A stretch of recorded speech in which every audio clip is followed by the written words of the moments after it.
Hello and welcome to the Philippines. You have landed. Your plane has landed. Now what?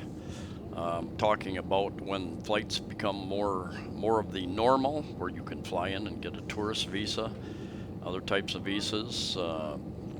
And let me back up. You haven't landed yet. You're still in the plane. And before you land, you're going to be handed probably 3 different slips of paper. So bring a pen. Bring a pen. If you don't have a pen, they may send you back to get one. Anyway, you'll probably get at least 3 forms, and one is a customs form. Are you declaring anything?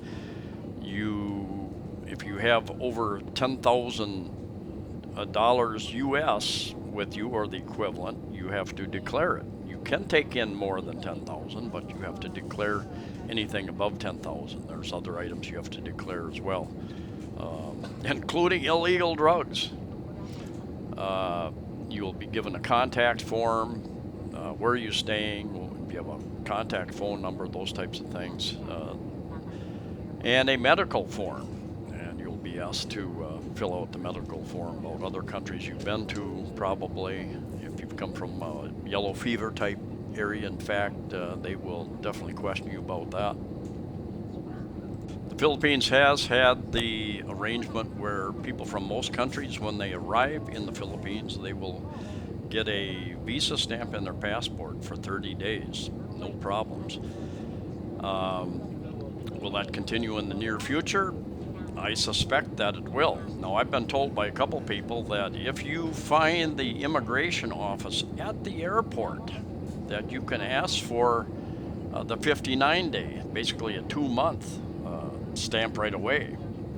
I've even had a couple people tell me that they've gotten a 6-month. I don't think that's in the guidelines, but that they've gotten a 6-month visa right away. Now you can check and see how that works for you.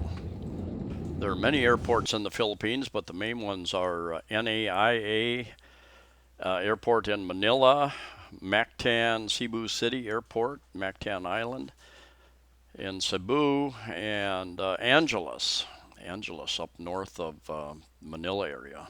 There are many other airports, but they are the main international airports. They are planning others, but it's going to take some time to get others up and ramped up so they can decongest, especially NAIA Airport in Manila.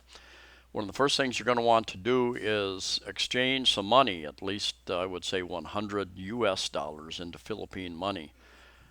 They will probably give you their money exchangers in the airports. They'll give you mostly 1,000 pesos bills, which are worth about $20. Be sure to ask for smaller bills. At least get 1,000 pesos in smaller bills. And that doesn't mean 2 500s. You need the smaller bills because otherwise you'll be giving people very big tips. People will say, sir, I don't have change, if you hand them a 500 or 1,000. There are various forms of transportation, including rental cars outside of the airports. Your foreign license is probably good for 90 days in the Philippines. And they have the yellow taxis here in Cebu City. Yellow taxis cost about twice as much as the white taxis, and that's because they're dedicated to the airport. They often come back empty, so you're basically paying them both directions. But still, taxi fares are generally quite low here. Different airports will have bus services, shuttle services. Your hotel may have a shuttle service. Check with them. This is my bus at the airport. Takes you into Cebu City. If you are at a hotel or a resort and you ask them to provide you with a vehicle and a driver, here's an idea. This is for Cebu City. Some of the rates that are charged for a car, for an Innova, which I think is like a minivan, and then a larger van would probably hold 8, 12 people. This is rates from a hotel I stopped in, which is pretty close to Ayala Mall, to give you an idea. There are a couple of bus companies that operate out of the airport, Mactan International, Cebu City, and you can get for 40, 50 pesos, you can get over get dropped off at a couple different malls in Cebu City, Mandaue City. Frankly, when I've spent over 30 hours in planes and airports, all I want to do is get to my hotel or my final destination, and 8, 10, 12 dollars for a taxi is I'll gladly pay it, even the yellow taxi if that's all that's available. It's not that much to get over to where I want to go. Now I met this girl and her American boyfriend in the airport, and they said let's share a cab. So we jumped in a cab with them. She was from Talisay City, I think, south of Cebu City, and he'd been over here a number of times. So it was interesting to hear him give me a little bit of insight about the city. And I did find on Craigslist, there's a Craigslist Philippines, and you can actually find, occasionally you'll find somebody that says, I will be your tour guide. And then just depends, read the reviews and just see what you are getting involved in and what the cost would be. It might be an option to have somebody pick you up at the airport, but not necessary.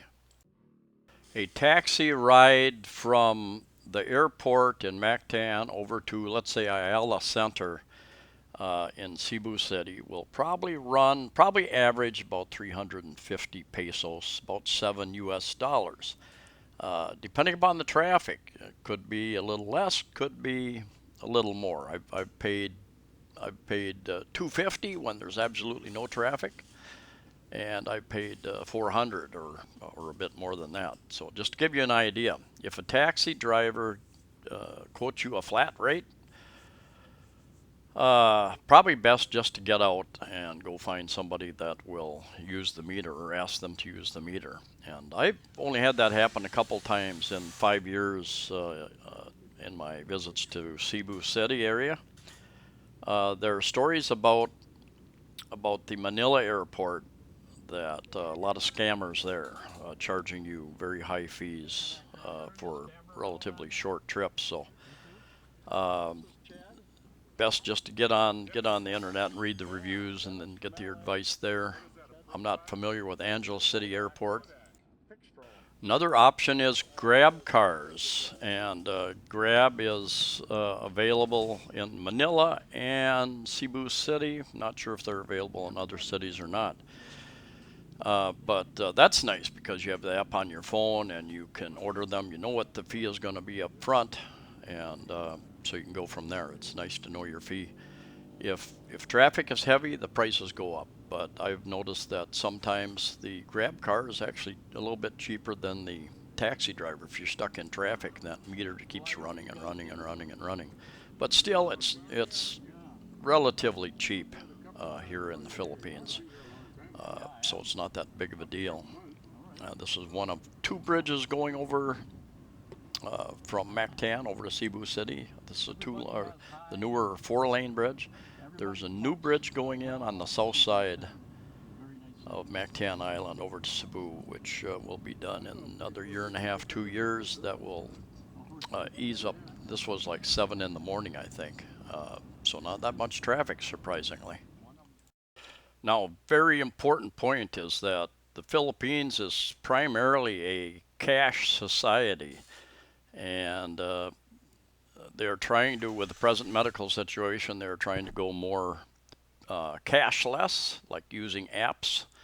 But a very good chance you're not going to have cash on an app on your phone to transfer to a taxi driver or somebody else. At this point in time, it will come up in the future. It is possible, I think, to register a credit card with Grab, for instance, pay with a credit card, and so that will be a possibility coming up more and more, I think. If you have rented a hotel, even though you probably paid with a credit card, they usually ask for 1,000 peso, $20 cash deposit. And you should get that back when you check out. No damage, no keys lost, that type of thing. See that? See that girl there? She's up against the window of another taxi, and you'll experience probably beggars begging for money, people trying to sell you things. Anyway, what I've been told and works for me is that you knock 2 or 3 times. Take your knuckles, your fingers, knock 2 or 3 times on the window, and that they seem to understand that means you're not interested, and they usually walk away. Does that work in other cities? I'm not sure. It does here in Cebu City, Mactan Island area. Hopefully, you have alerted your bank and credit card companies that you're traveling overseas, so you don't have any issues with using ATMs and your credit cards. You should try those out very early on. I've had a couple of friends who waited until they had run out of the money that they had brought along, and then they tried it. Oh, my debit card doesn't work. So then they had to call the company and try to get that straightened out. And that can take a day or two before that's operational again. So try it out very early on. I prefer to use the ATMs and in a mall, someplace where there's security close, more people around, so that you don't have somebody following you down the street. Because there are ATMs in kind of remote areas where somebody could be watching. And I was approached once. In fact, even at the airport, the person, I think he noticed that I had changed my money at a money changer, and he thought he should be my helper. And I think they were allowed to be on the site to help. But he was trying to take me around the long way to get to where I wanted to go, and I didn't appreciate that. Overall, most of the Filipino people are very friendly, quick to smile. Your smile will go a long way in getting you help and making your day better. Um, there is what's called saving face in many Asian countries, and you basically means it's very impolite to confront somebody, to embarrass them, especially in public. And if you do it, things are going to go downhill from there, probably. So, best to smile, be kind, be gentle, be polite, even if you have a disagreement about something. Another important thing is addresses here in Cebu City, and I think many other cities as well. You really don't have house numbers and building numbers. You have a street. You know, it's your hotel might be on Solano Street Avenue, but there's no number. So the taxi driver may ask you what's a cross street, what else is near there. Many of the taxi drivers know their way around, but there are always new taxi drivers. My second taxi driver after this one was didn't speak very good English. I told him I wanted to go to my hotel, which I wasn't very far away from, uh, these Premier City Suites, and he kept saying City Suites, City Suites. I said, no, Premier City Suites. Anyway, he took me to City Suites, which wasn't that far from where I wanted to go, but then I was lost. I knew he was lost, so I got out. I probably walked 5 kilometers to go 1 kilometer around in circles, asking different people. So having a map app on your phone, Google Maps. I use maps.me. You can download them, so you don't need an internet connection. Maps.me works really well for me. Taxi drivers tell me that the Japanese and Koreans use that extensively when they're in town. They just show them a map of where they're going, because many of them, uh, don't aren't comfortable with English or Filipino for that matter. I feel very safe walking around Cebu City. There are some areas you shouldn't go into. Ask the locals about it. Um, I've read about the different scams, and I was aware of what to look out for. Be aware of your surroundings.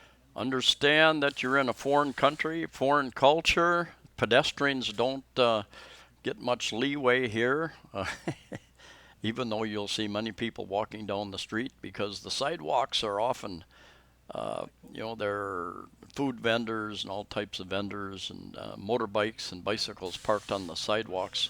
They have tried to clear a lot of that up in the